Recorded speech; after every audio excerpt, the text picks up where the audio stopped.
Hello students, welcome to your favorite channel Shaun Academy. One interesting sum on determinant.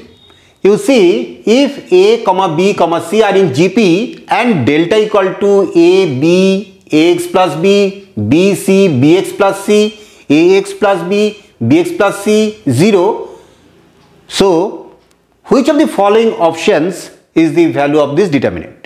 You know, if you go with proper method, you take a lot of time. So, let's apply a trick. Look, A, B, C are in GP. So, we can take A equal to 1, B equal to 2 and C equal to 4.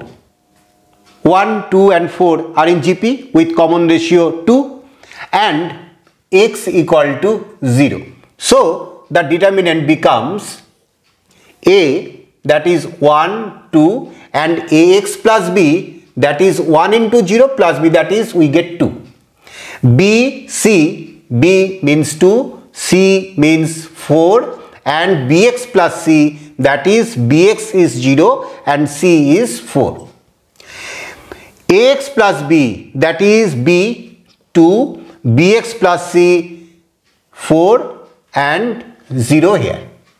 Now expand the determinant either third column wise or third row wise. We go with third row wise. So 2 into.